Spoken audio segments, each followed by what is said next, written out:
Pemirsa, area terdampak bencana meliputi 3 provinsi. Korban meninggal terus bertambah. Daerah juga menyatakan tidak sanggup menangani bencana. Namun status bencana nasional belum juga dianggap perlu oleh pemerintah. Kami akan membahasnya bersama dengan Wakil Ketua Balik DPR RI, Ahmad Doli Kurnia. Lalu hadir unsur pengarah 5 Badan Nasional Penanggulangan Bencana, Jonathan Victor Rembet. Dan juga Bupati Aceh Tengah, Haili Yoga. Selamat malam, Bang Doli, Pak Victor, dan Pak Bupati. Selamat malam. Assalamualaikum warahmatullahi wabarakatuh. Ya, baik. Saya akan ke Pak Victor terlebih dahulu. Pak Victor, jadi apa Pak alasan utama BNPB ini belum merekomendasikan penetapan bencana di Aceh, Sumut, dan Sumbar ini sebagai bencana nasional? Sebetulnya penetapan status ini adalah kita bicara tentang sumber daya ya. Artinya perlukah kita mendapatkan sumber daya secara nasional atau tidak, dan secara aturan kriterianya adalah berjenjang. Mulai dari kabupaten kota mengeluarkan bupati maupun wali kota mengeluarkan SK darurat, dan kemudian ketika sudah menyatakan ketidakmampuan itu naik ke level provinsi, dan saat itu juga level provinsi kemudian melakukan kaji cepat lagi, dan kaji cepat ini kalau provinsi sudah tidak mampu juga baru kemudian itu dinaikkan. Jadi ada pernyataan ketidakmampuan itu secara leveling, jadi mulai dari kabupaten kota sampai dengan ke provinsi. Dan oleh karena itu ketika kita bicara dari sumber daya yang dilakukan sekarang memang dari pusat sudah melakukan secara full all out begitu untuk melakukan tugas-tugas pendampingan support untuk sampai ke provinsi dan kabupaten kota. Dan oleh karena itu diperlukan kaji cepat untuk melihat dampak kerusakan, dan dampak kerusakan itu kemudian naik ke provinsi, dan provinsi pun kalau misalnya sudah menyerah ataupun menyerahkannya kepada pusat, itu juga harus dilakukan kaji cepat yang dari kementerian lembaga terkait untuk melihat apakah status bencana sudah bisa dinaikkan atau tidak. Namun sampai dengan saat ini ketika kita melihat kondisi lapangan, itulah yang kemudian pembicaraan antara kementerian terkait dan juga BNPB sebagai secara undang-undang melakukan komando dalam tanggap darurat. Kita melihat bahwa hal ini belum sampai dengan saat ini dilakukan. Baik, Pak Victor, kalau misalnya kita menggunakan pasal yang sering digunakan untuk penetapan status bencana ya Pak ya, pasal 7 ayat 2 disebutkan ada indikator statusnya jumlah korban, kerugian harta, kemudian kerusakan prasarana dan sarana, cakupan luas wilayah yang terkena bencana, serta dampak sosial ekonomi yang ditimbulkan. Bencana kali ini 3 provinsi Pak, dengan kondisi di mana ada beberapa wilayah juga sudah menyatakan tidak mampu begitu. Apakah kategori ini belum bisa dianggap sebagai bencana nasional oleh pemerintah? Ya, baik. Kalau memang dibandingkan dengan itu, kami melihat ini adalah sudah ada beberapa bencana yang kalau harus dibandingkan, walaupun kami tidak ingin membandingkan ya, artinya setiap bencana itu menjadi bencana yang besar untuk keluarga kalau kehilangan keluarga dan kekasih tercinta. Namun di tahun 2006 bencana gempa di Jogja dengan meninggal dunia lebih dari 6.000 orang dan juga kerugian yang masif tidak dinyatakan status sebagai bencana nasional. Di Padang juga tahun 2009 sebagai pembanding itu juga 1.200 korban meninggal dunia, dan kemudian bahkan kerugian sekitar 22 triliun itu juga tidak dinyatakan sebagai bencana nasional. Nah, ini yang merupakan referensi kita, tetapi juga referensi yang sebetulnya adalah bagaimana melihat leveling itu dari kabupaten kota naik ke provinsi yang sampai dengan saat ini belum ada, dan atau kita juga melihat secara kaji cepat tidak demikian adanya. Oke, saya ke Pak Bupati. Pak Bupati, sejak Anda mengeluarkan surat ketidakmampuan dalam penanganan bencana, kita sempat berbicara 3 hari yang lalu ya Pak soal surat ini ya. Sebenarnya sampai hari ini Pak, apa yang berubah? Apakah dukungan perbantuan ini lebih cepat? Terima kasih. Selamat malam semua, Pak Victor dan Pak Jonathan. Ini sudah hadir bersama kami dari Aceh Tengah. Kami ingin sampaikan bahwa ini sudah masuk hari ke-8. Ini memang jalur darat sampai hari ini belum. Nah, tentu daerah kita hari ini termasuk daerah terisolir. Kemudian jaringan telekomunikasi juga putus, listrik juga putus, dan semuanya serba putus. Dan sulit sekali berhubungan. Nah, sementara dari 295 desa yang ada di Kabupaten Aceh Tengah, itu ada 87 desa sampai hari ini belum tersentuh. Begitu sulitnya. Ada alat berat BBM tidak ada. Alat beratnya kecil sedikit dan jumlah kecamatan yang terisolir hari ini 6. Karena ada beberapa desa yang bilang belum bisa ditempuh. Baru beberapa hari ini sudah ada heli yang membantu satu desa, empat desa, satu lokasi, yang desanya rata-rata sebagian sudah hampir 80% rumahnya sudah selesai kena banjir bandang. Dan hari ini mereka rata-rata sebagian tidak ada lagi beras. Karena hampir 2 hari 2 malam, ada yang 3 hari 3 malam baru sampai ke kabupaten. Ada sebagian yang memiliki tenaga, dia sampai ke kabupaten dan langsung sebagian masuk ke rumah sakit. Begitu sulitnya memang hari ini. Dan yang menyulitkan kita adalah komunikasi, sulit sekali komunikasi. Karena begitu beratnya di daerah Aceh Tengah hari ini. Tadi juga sore masyarakat sudah mulai hadir ke kantor bupati, hampir 1.000 lebih melaksanakan aksi, mengatakan bahwa mereka hari ini ada yang lapar, ada yang tidak memiliki BBM dan lain sebagainya. Ini aksi ini juga kan bagian daripada kekhawatiran daripada masyarakat. Tapi alhamdulillah sentuhan ini sudah disentuh oleh pemerintah pusat.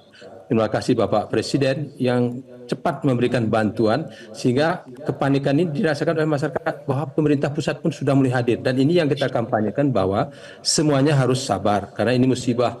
Begitu berat hari musibahnya sehingga masyarakat hari ini memahami itu. Tapi pemahaman itu mungkin kan masih ada beras. Tapi hari ini berasnya sudah sebagian tidak ada lagi beras di rumah. Bahkan di kalangan ekonomi sedang pun tidak ada lagi beras. Nah tentu memang tadi pagi juga ada beberapa pesawat yang memberikan bantuan, sudah hadir di Bandara Rembele Kabupaten Bandar Meriah memberikan bantuan. Juga heli. Tadi ada suatu daerah yang jauh terpencil sekali yang hari ini tidak makan, tapi tadi diberikan bantuan. Mereka seperti mendapatkan sesuatu ya, Lailatul Qadar, bahagia sekali. Itu bahagia sekali. Dan ini mereka mengucapkan terima kasih kepada Bapak Presiden, Kepala BNPB yang gerak cepat dan ke beberapa menteri yang lainnya, juga Bapak Gubernur. Dan sedikit perlu kami sampaikan bahwa obat-obatan juga hari ini sangat menipis. Ada sebagian obat-obatan di rumah sakit tidak ada lagi. Nah, kami juga karena daerah kita daerah tujuan rujukan, tentu rumah sakit ini kan menjadi solusi. Tapi sebagian kita rawat dengan ala kadarnya. Yang penting semuanya bekerja baik. Puskesmas juga bekerja baik. Yang penting layani dulu, layani masyarakat dengan baik. Dan alhamdulillah itu semuanya bisa berjalan dengan baik. Tapi akses, banyak masyarakat yang ingin membantu, tapi akses untuk sampai ke Aceh Tengahnya, ini semua yang 4 titik jalan nasional itu semuanya terputus, tidak bisa. Kalau hanya melalui udara, diberikan ini kan terbatas, sangat terbatas sekali. Tapi yang menariknya Mas Anggi ini tadi kami juga menjual cabai ada sekitar 18 ton ke Jakarta karena sekarang kita lagi panen cabai. Ini juga membantu perekonomian masyarakat. Ekonominya sudah lumpuh di sini, sudah lumpuh sekali. Tapi begitu kita itu 18 ton mereka bahagia. Oke, baik. Jadi ada sedikit perubahan di lapangan setelah Bapak kemarin mengeluarkan surat ketidakmampuan ya Pak, bahwa bantuan ini kemudian sudah mulai masuk. Saya ke Bang Doli. Bang Doli, kita melihat ini Pak, laporan langsung ini dari Pak Bupati juga berkenan dengan masih banyak ternyata daerah-daerah yang tidak bisa digapai sampai hari ini akses dan juga BBM yang terbatas. DPR melihatnya seperti apa? Bisakah mendorong juga untuk segera menetapkan bencana nasional? Ya, tentu pertama kita merasa prihatin semua ya terhadap musibah ini dan kita berdoa kepada masyarakat yang terkena musibah itu ya segera bisa kita bantu menyelesaikan masalah itu. Nah kemudian yang kedua, saya memang berada dekat dengan situasi itu ya. Jadi hari Kamis lalu saya berada di Aceh. Kemudian pulang Sabtu Minggu juga saya berada di Aceh. Dan teman-teman anggota DPR, terutama yang berasal dari daerah pemilihan di sana, dan kemudian teman-teman fraksi Golkar lah ya, itu terus berada di sana. Nah memang bahkan saya sempat rapat koordinasi dengan perwakilan masing-masing kabupaten kota yang terkena dampak banjir ini. Nah laporannya memang itu sangat berat ya, yang situasi yang mereka hadapi itu. Tadi misalnya satu soal logistik, kemudian jaringan listrik, jaringan komunikasi. Nah bahkan sekarang sudah berkembang kebutuhannya sudah sampai hal yang paling mendasar seperti air misalnya. Ya.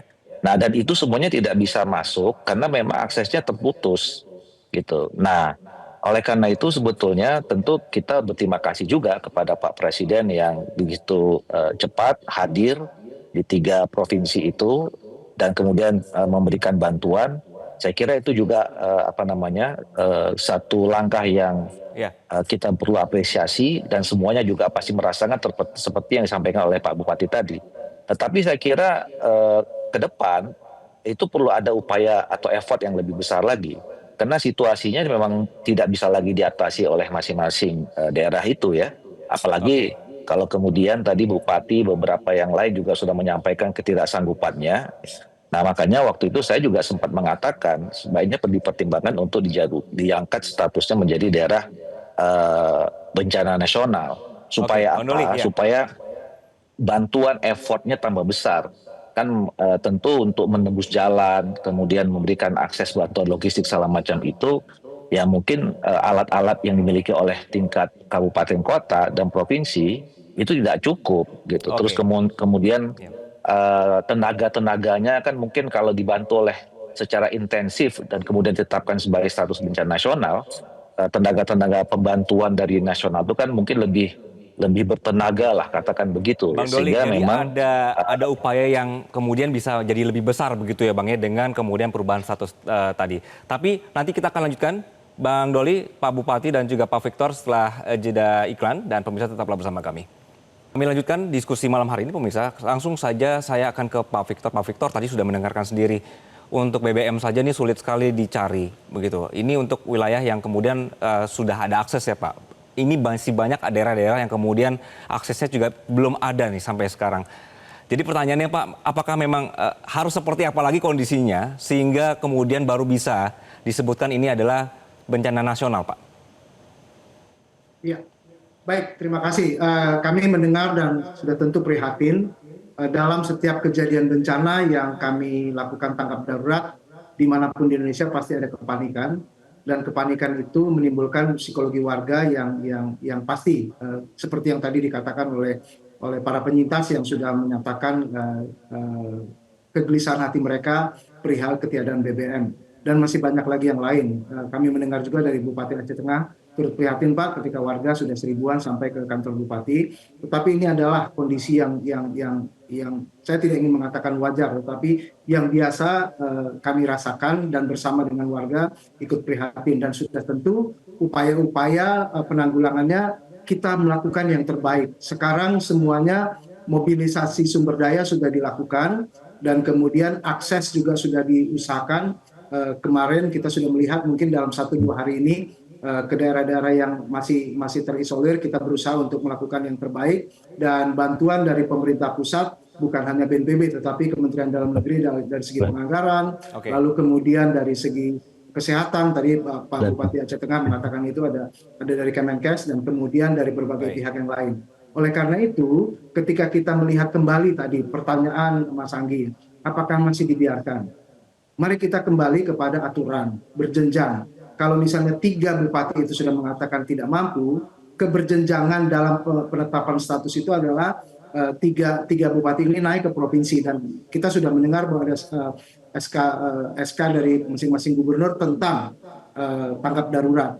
Dan kemudian SK tanggap darurat itu kalau memang kemudian masing-masing gubernur merasakan sudah tidak mampu lagi, dilakukanlah kaji cepat lagi, dan kaji cepat itu yang kemudian masuk dalam rapat koordinasi. Di rapat koordinasi itulah baru diputuskan oleh kementerian lembaga penetapan status. Jadi aspek berjenjang inilah yang kita utamakan karena kita berbicara tentang pentingnya kita mengambil keputusan yang tepat, akurat, dan tanggap dan tangkas dalam momen tanggap darurat. Memang kita sadari bahwa tidak bisa menyenangkan hati semua orang, apalagi kita mengatakan bahwa ketika kita harus melakukan ini ada banyak yang merasa menjadi korban. Tetapi keberjenjangan ini Mas Anggi yang harus kita lakukan ya, dan kemudian ketepatan, keakuratan data dan informasi sehingga kalaupun itu dilaporkan ke Presiden untuk kemudian penetapan status, ada kami punya juga di BNPB Perka 3 nomor 2016, keberjenjangan ini yang kami atur untuk melihat bahwa pada saat yang tepat atau tidak tepat kita juga harus menjadi akuntabel untuk semua keputusan yang kita ambil. Terima kasih. Oke, Pak Victor ya. Baik Pak Victor. Bang Doli, jadi tadi sudah ada pernyataan juga dari Pak Victor bahwa sebenarnya nanti ada jenjang administrasinya ya untuk kemudian bisa dinaikkan statusnya. Dari DPR deh Bang Doli, bisa tidak DPR ini kemudian mengeluarkan rekomendasi resmi ke pemerintah, ayo jadikan bencana nasional misalnya?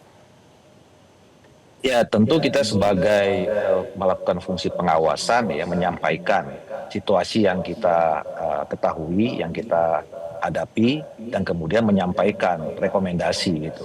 Nah, tapi secara prosedur itu tadi seperti yang disampaikan dalam undang-undang itu memang ada proses yang berjenjang. Nah, jadi saya kira begini, pertama dengan kehadiran Presiden itu kan semuanya menjadi perhatian ya buat kita, terutama BNPB.